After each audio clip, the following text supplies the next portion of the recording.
देशाचं नव्हे तर जगातल्या अनेकांचं लक्ष मुंबईत काय होणार, मुंबईवरती कोणाचा ताबा असेल, हे कोण जिंकेल याकडे नक्कीच लागलं. कदाचित प्रेसिडेंट ट्रम्पसुद्धा आजच्या मतदानाकडे लक्ष ठेवून असतील. याचं कारण असं आहे, मुंबईच्या संदर्भात जी लढाई आता सुरू झालेली आहे ती फक्त निवडणुकीपुरती नाही आहे की महापालिका जिंकली आणि लढाई थांबली, असं नाही आहे. केंद्रामधली राक्षसी सत्ता, महाराष्ट्रामधली मराठीद्रोही सत्ता, काही धनदांडगे यांना मिळून मुंबई मोदींच्या आणि अमित शहांच्या लाडक्या उद्योगपतींच्या घशात घालायची आहे. आणि ती लढाई मोठी लढाई आहे आणि बराच काळ चालणारी लढाई आहे.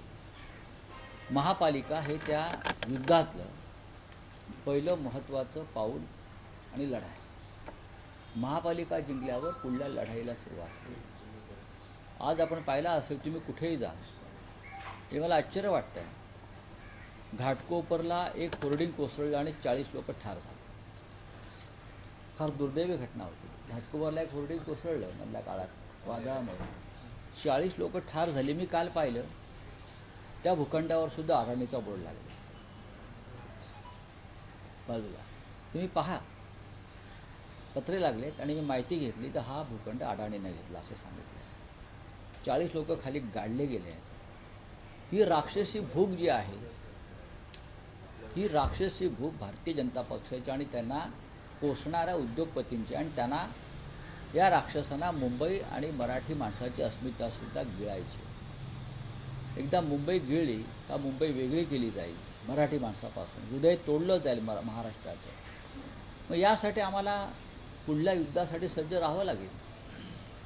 जर 106 हुतात्मे तेव्हा झाले असतील तर शिवसेना आणि महाराष्ट्र नवनिर्माण सेना, राष्ट्रवादी काँग्रेस, आम्ही सगळे ज्यांच्यामध्ये मराठीची मशाल पेटली हृदयात, ते सगळे आम्ही रस्त्यावर उतरल्याशिवाय राहणार नाही मुंबई वाचवण्यासाठी. मतदान ही पहिली लढाई आहे. मतदानाच्या माध्यमातून मुंबई जिंकणं मराठी माणसाची ही पहिली लढाई आहे. अशा अनेक लढायांना यापुढे आम्हाला तोंड द्यावं लागेल. पण आम्ही पूर्ण खात्रीनं सांगतो, मराठी माणूस जागा झाला. उद्धव ठाकरे आणि राज ठाकरे यांनी जे एक वादळ निर्माण केलं गेल्या 1 महिन्यामध्ये, त्याच्यामुळे मराठी माणूस पूर्णपणे खडबडून जागा झालेला आहे. आणि तो मुंबईसाठी आणि मराठी माणसाच्या अस्मितेसाठी यावेळेला मतदान करणार आहे. 2 दिवसांपासून राडा, आम्हा पैसे वाटप, मारामाऱ्या अशा सगळ्या गोष्टी समोर येत आहेत. पुण्यामध्ये तर शिंदे सेनेच्या कार्यकर्त्यावर भाजपच्या हे फार चांगलं आहे. ते चित्र महाराष्ट्राला जे दिसतं आहे, याचं मी जे राडे करत आहेत त्यांचं मी अभिनंदन करतो. बरं, हे राडे आम्ही करत नाही आहोत.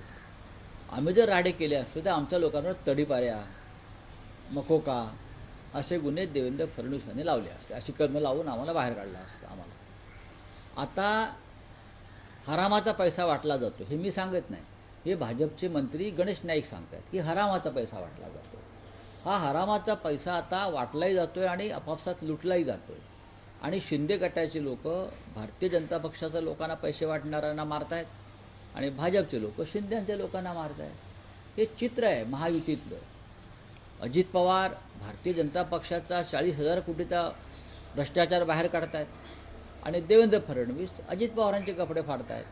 अशा प्रकारे महाराष्ट्रामध्ये सरकारमध्ये एक प्रकारची अनागोंदी, अराजक आणि बेबंदशाही माजलेली आहे.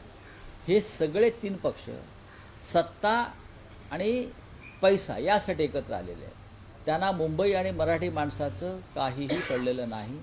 म्हणून उद्धव ठाकरे आणि राज ठाकरे यांनी एकत्र येऊन मराठी मनाला साथ घातलेली आहे. दुबारा मतदानाचं सगळ्यात मोठं संकट आहे मुंबईमध्ये. मला असं वाटत नाही, कारण त्या संकटाशी सामना करण्यासाठी आमची पण राडेबाज फौज प्रत्येक मतदान केंद्राच्या आसपास उभी आहे. आणि हा राडा कायदेशीर आहे. एक सांगतो, जर तुम्ही बेकायदेशीरपणे लोकशाहीची हत्या करून मतदान केंद्रात बोगस मतदान करणार असाल तर अशा बोगस लोकांवरती कारवाई करणारी जो आमचा भगवा स्क्वॉड आहे, तो सुद्धा त्याच पद्धतीनं काम करेल. याच्यामध्ये कायदा आडवा येणार नाही, कारण आम्ही कायद्याच्या रक्षणाचंच काम करू, ठोकून काढू. उद्धवजी आणि राजसाहेबांनी सांगितलेलं आहे की यांना ठोकून काढा, आणि त्या दृष्टीनं दृश्य अदृश्य स्वरूपामध्ये आमची पथकं तयार आहेत. सर, निवडणूक आयोगानं यावेळेस पहिल्यांदाच एक नवी यंत्रणा, पाडू नावाची यंत्रणा उपलब्ध केली आहे, ज्यावर राज ठाकरे, उद्धव ठाकरे यांनी काल संशय उपस्थित केला. निवडणूक आयोगाचं असं म्हणणं आहे की आम्ही अपवादात्मक परिस्थितीतच ही मग ही यंत्रणा वापरणार. अपवादात्मक परिस्थिती लोकसभेला का नाही, विधानसभेला किंवा देशात इतरत्र का नाही, फक्त मुंबईतच का? अशी अपवादात्मक परिस्थिती मुंबईच्या बाहेर नाशिक, पुणे, संभाजीनगर, ठाणे इथे निर्माण होणार नाही याची खात्री काय? फक्त मुंबईतच का? हां, म्हणजे EVM यंत्र बिघडलं, त्याला काय बॅकअप चार्ज करण्यासाठी, सिस्टीम करण्यासाठी, हे कुठे होऊ शकतं? लोकसभेलाही झालं आहे, विधानसभेला झालं आहे, नगरपालिकात झालं आहे, आणि मुंबईसह ज्या एकूण 28 महानगरपालिका होत आहेत तिथे नागपूर उपराजधानी आहे, तिथे होऊ शकतं. मग हे पाडू आणि घालू तिथे का नाही? तिथे का नाही, मुंबईतच का? हा एक गंभीर प्रश्न आहे. रावसाहेब, तब्बल 9 वर्षांनी मतदान करायला मिळते लोकांना, तर काय वाटतं यावेळेचा मतदानाचा टक्का कसा असेल, आपला काय अंदाज आहे? आणि तो जर वाढला किंवा काही त्याचा परिणाम आपल्या बघू ना, आम्ही खात्रीनं सांगतो मतदानाचा टक्का घसरणार नाही. नंबर 1, मराठी माणूस मोठ्या संख्येनं मतदान करेल. भारताच्या कानाकोपऱ्यात आणि परदेशात असलेली मराठी माणसं सुद्धा मुंबईत मतदानासाठी आली आहेत. यावेळेला आनंदाची गोष्ट आहे, मोठ्या प्रमाणात परदेशातली मराठी माणसं मुंबईत आपल्या मुंबईसाठी आणि आपल्या मराठी अस्मितेसाठी मतदान करायला येणं, ही उद्धवजी आणि राजजी यांनी जी हाक दिलेली आहे मराठी माणसाला, ती जगाच्या पाठीवर पोचलेली आहे. रावसाहेब, यंदा महायुती विरुद्ध ठाकरे बंधू असा मुंबई महापालिकेसाठी सामना आहे. पहिल्यांदाच ठाकरे बंधू 20 वर्षांनंतर एकत्र आले आहेत युती निमित्तानं, बरं. राजकीय युती झाली आहे. मतदारांना काय आवाहन कराल? मतदारांना आवाहन करण्याची गरजच नाही. लोकांनी ठरवलं आहे, गेल्या काही काळापासून उद्धवजी आणि राजजी यांनी जी जागरूकता आणलेली आहे,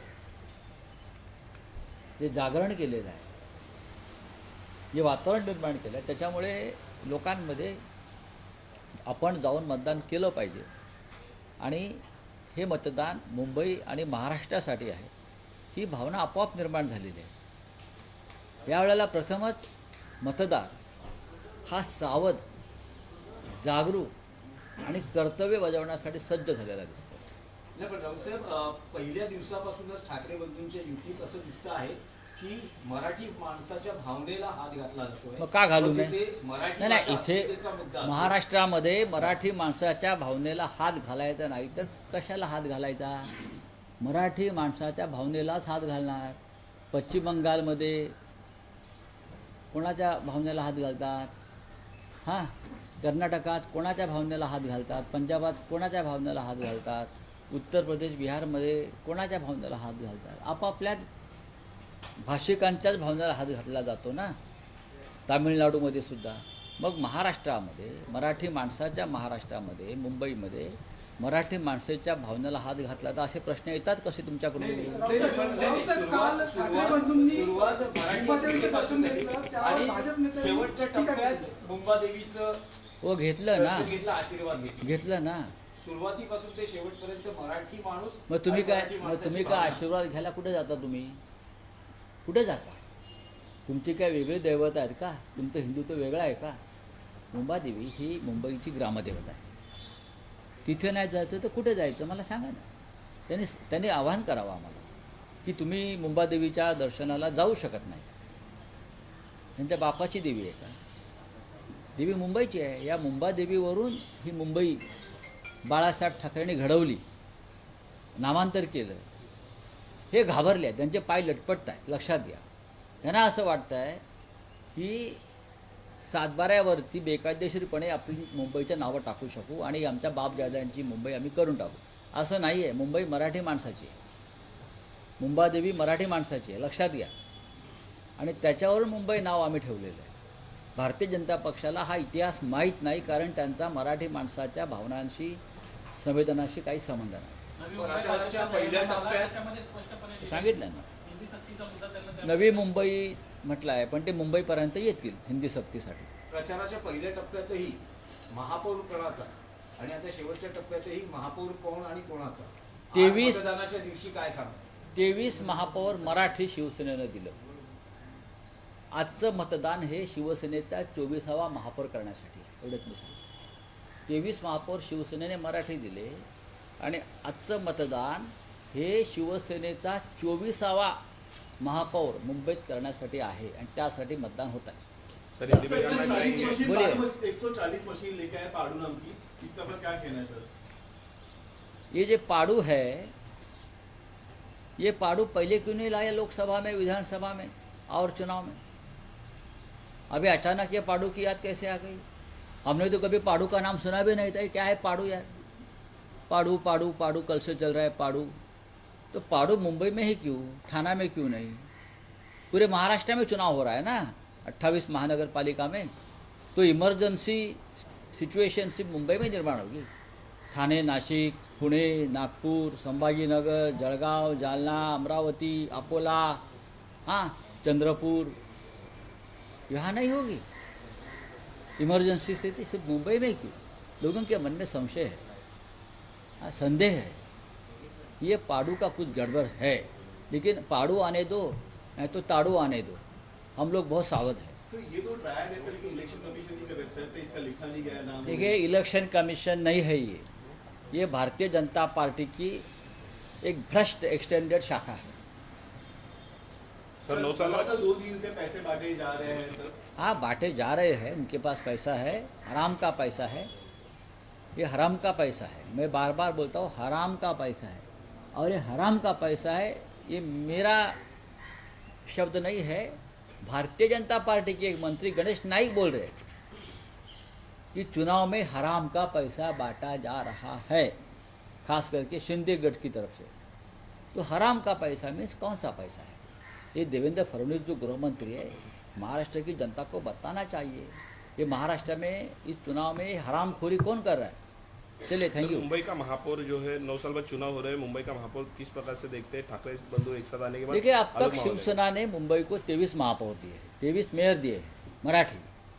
आज जो चुनाव होने जा रहा है, आज जो मतदान हो रहा है, ये शिवसेना का 24वां महापौर चुनने के लिए हो रहा है. Thank you.